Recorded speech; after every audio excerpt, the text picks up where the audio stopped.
গত ২৬ এপ্রিল বিকাল ৪ ঘটিকায় আশুলিয়াস্থ আরমা এগ্রিকালচার লিমিটেডের খামারে অনুষ্ঠিত হল নিরাপদ মাংস উৎপাদন বিষয়ক একটি মতবিনিময় সভা। এতে প্রধান অতিথি হিসেবে উপস্থিত ছিলেন হাজী দানেশ বিজ্ঞান ও প্রযুক্তি বিশ্ববিদ্যালয়ের সাবেক উপাচার্য ইমেরিটাস অধ্যাপক ডক্টর এম আফজাল হোসেন। প্রধান আলোচক হিসেবে উপস্থিত ছিলেন বাংলাদেশ কৃষি বিশ্ববিদ্যালয়ের সহকারী অধ্যাপক এনায়েত উদ্দিন মোহাম্মদ কায়সার খান।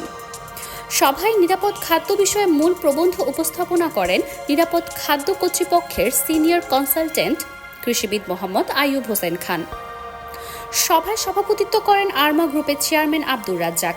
এছাড়াও বক্তব্য রাখেন মালদ্বীপের মিরাজ ইন্টারন্যাশনাল কলেজের কনসালটেন্ট কৃষিবিদ ডক্টর মাহফুজ হোসেন মিরহাদ, তরি ফাউন্ডেশনের চেয়ারম্যান মোহাম্মদ আবদুল্লাহ, কেন্দ্রীয় গো প্রজনন কেন্দ্রের উপপরিচালক ডক্টর মোহাম্মদ হাফিজুর রহমান, সাভার উপজেলা প্রাণী সম্পদ অফিসার ডাক্তার মোহাম্মদ সাজিদুল ইসলাম, ঢাকা মহানগর উত্তর আওয়ামী লীগের সদস্য আইয়ুব আকরাম মুকুল, বনশ্রী সোসাইটির সাবেক সভাপতি আব্দুল বাতেন চৌধুরী, বনশ্রী ক্লাবের সাধারণ সম্পাদক মোহাম্মদ শাহ আলম শান্ত ও অন্যান্য বিশেষজ্ঞ ব্যক্তিত্বগণ। এ সময় অতিথিবৃন্দ খামারের গরু পালন পরিদর্শন করেন। 2010 সালে আমি আর্জেন্টিনা, ব্রাজিল গিয়েছি এই এগ্রিকালচারাল খামার করবার জন্য। পরবর্তীতে অনেক দেশ ঘুরে রংপুর গিয়েছি, শেষ পর্যন্ত এই আশুলিয়া। তা আমার শেষ জীবনটা আপনাদের কাছে দোয়া চাই, আমি আশুলিয়ায় যেন আমার শেষ জীবনটা কাটাতে পারি, বনশ্রীতে না, আশুলিয়ায় হোক আমার ঠিকানা। বনশ্রীর কিছু নেতৃবৃন্দ রয়েছেন। তা আজকে যে কথাটি বলি, এটা বোধহয় আমরা সর্বশেষ শুরু করলাম 2017 সাল বা 18 সাল। আপনাদের গাতার্থে জানাই যে আরমা ওয়েলফেয়ার সোসাইটি বা আরমা গ্রুপ বা আরমা এগ্রিকালচার লিমিটেডের চিফ কনসালটেন্ট হলেন প্রফেসর এম আফজাল হোসেন। আর এই প্রতিষ্ঠানটির গোড়াপত্তন শুরু হয় কৃষিবিদ আইয়ুব হোসেন খান, পরবর্তীতে যোগ দেন কৃষিবিদ মোফাজ্জল হোসেন, কৃষিবিদ মাহফুজ মির্জা এবং আমার চিনিহ ভাজন ছোট ভাই প্রফেসর মাসুদ কি এসছে নাকি? এসছে, আমি দেখলাম বোধ হয় কিছুক্ষণ সময়ও আছে মাসুদ, উনি ফিশারিজ ডিপার্টমেন্টের একজন প্রফেসর। এই কাজটি করতে কেন গেলাম? আপনার প্রকৃতিকে বাঁচাতে গেলে জল, জমি এবং জঙ্গলকে বাঁচাতে হবে, আর মানুষকে বাঁচাতে গেলে নিরাপদ খাদ্য নিশ্চিত করতে হবে। এই নিরাপদ খাদ্য নিশ্চিত করতে এক ঝাঁক কৃষিবিদ প্রাণপণ চেষ্টা করে যাচ্ছেন। 7.5 কোটি বাঙালি, আজকে 18 কোটি হয়েছি, বাট খাদ্যে বাংলাদেশ স্বয়ংসম্পূর্ণ। এই স্বয়ংসম্পূর্ণতা অর্জনকারীর মূল চাবিকাঠি হলেন কৃষিবিদরা। বিনম্র শ্রদ্ধা সেই কৃষিবিদদের। এই কৃষিবিদদের জন্যই 18 কোটি মানুষের খাদ্য নিশ্চিত হচ্ছে। বাট আমরা কিছু ব্যবসায়ী রয়েছি, আমরা যারা মনে করি সমস্ত টাকা উপার্জন করব, সমস্ত টাকা আমরা কবরে নিয়ে যাব, তারা আমরা খাদ্যে ভেজাল মিশাচ্ছি, আমরা চর্বি দিয়ে, রং দিয়ে, স্যাগারিন দিয়ে খেজুরের গুড় বানাচ্ছি। একটা গবাদি পশুকে, এখানে গবাদি প্রাণী সম্পদ বিভাগের কর্তা ব্যক্তিরা রয়েছেন, কিভাবে খামার পরিচালিত হচ্ছে ওনারা ভালো করেই জানেন। আমি আজকে 6 বছর যাবত এখানে আছি, লাভের মুখ তো দূরের কথা, এ পর্যন্ত 30/2024 পর্যন্ত এই খামারে আমার নেট ক্যাপিটাল লস হয়েছে, লোকসান হয়েছে 1,72,00,000 টাকা। আমার ছেলে মেয়েরা বলে যে স্যার আপনি এটা কী করছেন? আমি বললাম যে 1,72,00,000 করেছো, আরও 1.5 কোটি করো, কোনো না কোনো সময় তোমাদের কাছে মানুষ আসবে। আজকের এই সারা আপনারা দেখতে পাচ্ছেন, আমার মাত্র গত 3-4 বছরে এই আমার খামার থেকে যারা কুরবানির পশু কিনেছেন, আমি বলবো আজকে তার 90% ক্রেতা আমার খামারে এসছেন। গত 1 বছর যাবৎ খামারে আমরা একটা মিট আউটলেট করেছি, অন্তত 10 জন মানুষকে নিরাপদ খাদ্য খাওয়াই। আমার খামারের আমার জবাইকৃত পশুর মাংস যিনি একবার কিনেন, তিনি আর অন্য কোথাও যাচ্ছেন না। এ সময় প্রধান অতিথি হাজী দানেশ বিজ্ঞান ও প্রযুক্তি বিশ্ববিদ্যালয়ের সাবেক উপাচার্য ইমেরিটাস অধ্যাপক ডক্টর এম আফজাল হোসেন বলেন, আরমা এগ্রিকালচার লিমিটেড এর সার্বিক কার্যক্রম তিনি নিজে দীর্ঘদিন ধরে পর্যবেক্ষণ করে আসছেন এবং খামারটি সঠিকভাবে এগিয়ে যাচ্ছে বলে তিনি জানান। আজ থেকে বোধহয় বছর 10 আগে আমি ভাইস চ্যান্সেলর ছিলাম হাজী দানেশ আগে, আজ থেকে 15-16 বছর আগে। এর পরবর্তীতে আমি ফ্যাকাল্টির ডিন ছিলাম, এগ্রিকালচার ফ্যাকাল্টির ডিন ছিলাম। সেখানে কোনো একটা ডিনারে আমি ডিনস অ্যাওয়ার্ড দেওয়া নিয়ে ফ্যাকাল্টির থেকে, এগ্রিকালচার ফ্যাকাল্টিতে দেওয়ার জন্য আমি এই রাজ্জাক সাহেব এবং কায়সার সাহেবকে ইনভাইট করে নিয়ে যাতে ডিন অফ দ্য ফ্যাকাল্টি। তো সেই দিন আমাদের এগ্রিকালচার ইউনিভার্সিটির যে আমাদের টিচারদের যে একটা অডিটোরিয়াম করা হয়, প্রথম ইনস্টলেশন করা হয় এসি, যে পুরা হল ঘরটা এসি হবে, গরমের মধ্যে কারেন্ট চলে যাচ্ছে আসতেছে, কয়েক মর্তবা গেল, তারপরেও লোকজন ইউনিভার্সিটির সিনিয়র প্রফেসর তারা অতিষ্ঠ হয়ে গেছে, কেননা এরপরে আসে আবার ডিনার, গরমের দিন, গরমের রাত, অধৈর্য হয়ে গেছে, কারো বক্তব্য শুনতে চায় না। কোনো একটা পর্যায়ে এই রাজ্জাক সাহেবকে, কোথাকার কি রাজ্জাক, সবাই একটু অ্যানর্ড হয়ে গেছে, এত আমাদের বড় বড় বৈশ্বিক লোক, স্বনামধন্য ব্যক্তিত্ব, এই প্রফেসর আফজাল আমাদের sir dean of the faculty, উনি কোথায় কোনো রাজ্জাককে নিয়ে এসে আবার স্টেজে তুলে দিল। সেই রাজ্জাক সাহেবের সে বক্তব্যটা যখন দিলেন, তো 3 মিনিট বলার পরে বলতেছে কি আমি কি এখানেই শেষ করব, না আপনি আরও 10 মিনিট বলেন। তো যাই হোক, এরপরে উনি 3-4 মিনিট বলছেন। তো তারা মধুর মতো, পরবর্তীতে আমাকে বলা হয়, স্যার এই ব্যক্তিটা কে? আমরা তো সারা জীবনে 40-45 বছর হলে আপনার থেকে শিক্ষকতা করতেছি, আমার শেষ জীবনের এই প্রোগ্রামটা। তো এই ধরনের ব্যক্তিত্ব তো আমরা পাইনি কোনোদিন। যাদেরকে নিয়ে আসছেন তাদেরকে আমরা ফ্ল্যাটারিং করতে হতো, তাদেরকে স্যার বলতে হতো, তাদেরকে সেবা করতে হতো।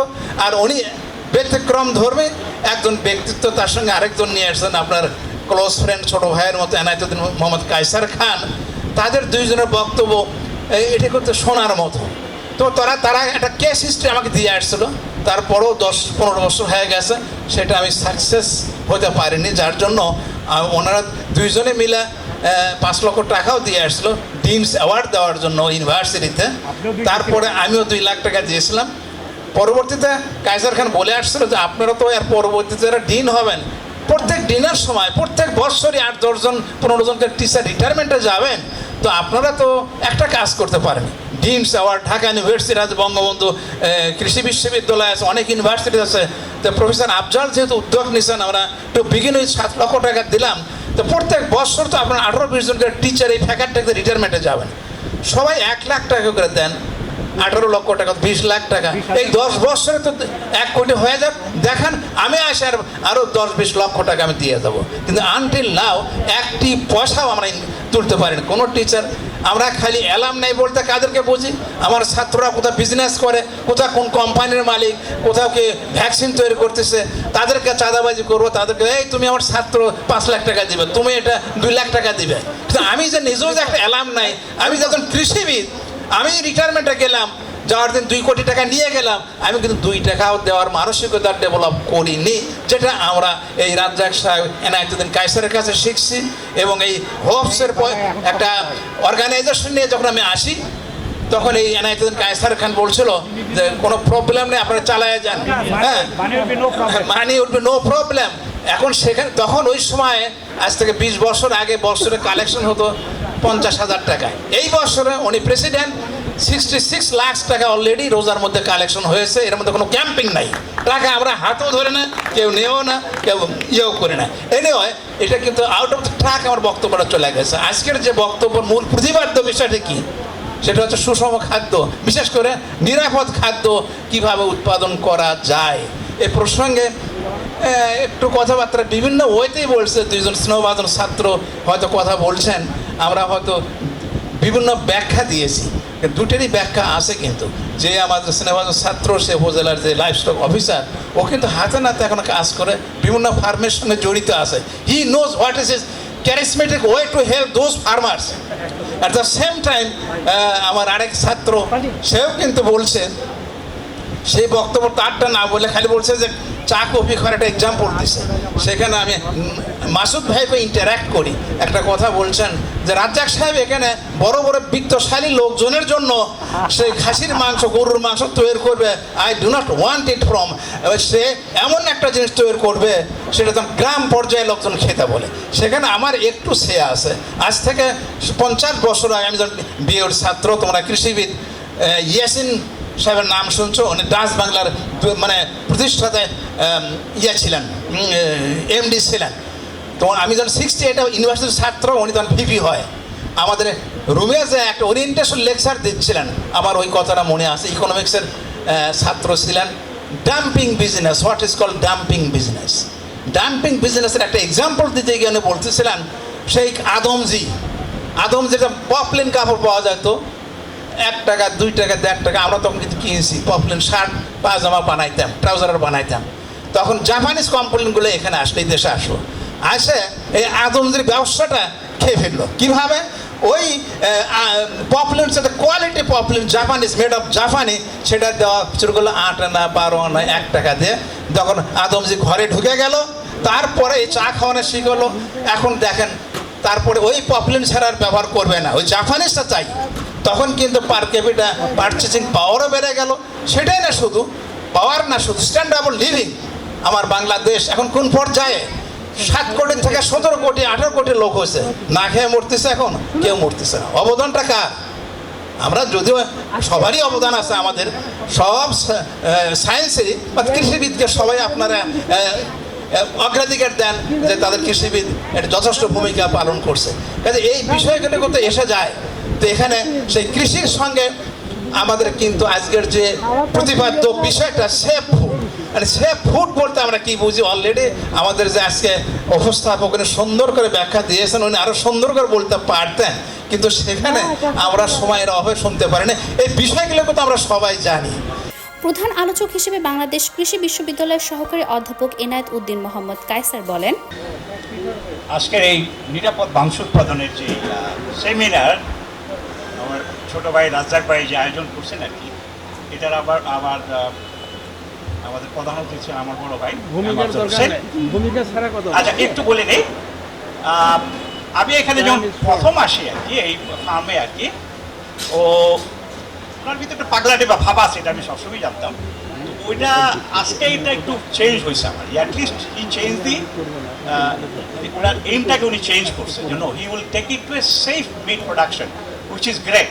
কারণ এখানে আমাদেরই ছাত্র ওই যে খামারিদের কথা বলছে, খামারি আর ফার্মের মধ্যে অনেক বড় ডিফারেন্স আছে। অন্তপক্ষে 100 ফার্মার মানে 100 ফার্ম আছে যারা প্রত্যেক বছর লস করে। আমার যে চেয়ারম্যান আছে আমাদের কোম্পানির, উনি বছরে ওই এরকম 30-40 লক্ষ টাকা, এইগুলি কোনো ব্যাপার না। তবে একটা ভালো পার্ট যারা অ্যাফোর্ড করতে পারে তারা এই কাজটা করতেছে, কারণ এটা খাবারই পক্ষে সম্ভব না। কারণ আপনি কম দামে ভালো জিনিস পাবেন এটা ভাবার কোনো কারণ নাই। There is no way you can get cheaper goods with a lower price, that's a next impossible. এবং ব্যবসা এমন একটা জিনিস, এটা ব্যবসায়ীরাই বুঝবে আর এটা সরকারি কর্মচারীরা কখনই বুঝবে না, এটা সম্ভব না আর কি, because we live in a total different world. আবার একটা ছোট্ট ওনার জন্য ওনার মার্কেটিংয়ের একটা আজকে বলে যায়। আচ্ছা, তার আগে আমি বলি যে আমার এই যে ভাই যে নিরাপদ খাদ্যের যে সেমিনারটা করছে, এটা নিয়ে আপনারা কথা বলেন নাই ম্যাক্সিমাম লোকজন। রেগুলেটরি বডি কিন্তু আমরা না, এখানে যারা সরকারি কর্মচারী আছেন তারা রেগুলেটরি বডি। ওনারা যদি ওনাদের কাজটা ঠিক মতো করতো তো নিরাপদ মাংসের কোনো অভাব হইতো না। আই এম সরি, এটা হচ্ছে না। মানুষের জনসচেতনতা তো নাই। Without paying proper price nobody will do it. আমার মতো এরকম 100 লোক আমি বের করে দিতে পারবো যারা লস করে করতেছে, বিকজ দে এনজয়। সভায় নিরাপদ খাদ্য বিষয়ে মূল প্রবন্ধ উপস্থাপন করেন নিরাপদ খাদ্য কর্তৃপক্ষের সিনিয়র কনসালটেন্ট কৃষিবিদ মোহাম্মদ আইয়ুব হোসেন। এ সময় তিনি আরমা এগ্রিকালচার লিমিটেড নিরাপদ খাদ্য উৎপাদনে যেভাবে এগিয়ে যাচ্ছে তার জন্য ভূয়সী প্রশংসা করেন। এ সময় আমন্ত্রিত বিশিষ্ট অতিথিবৃন্দ খামারের গরু পালন পদ্ধতি পরিদর্শন করেন এবং সার্বিক বিষয়ে সন্তুষ্টি প্রকাশ করেন। আরমা এগ্রিকালচার লিমিটেড নিরাপদ মাংস উৎপাদনের এক বিশ্বস্ত খামার।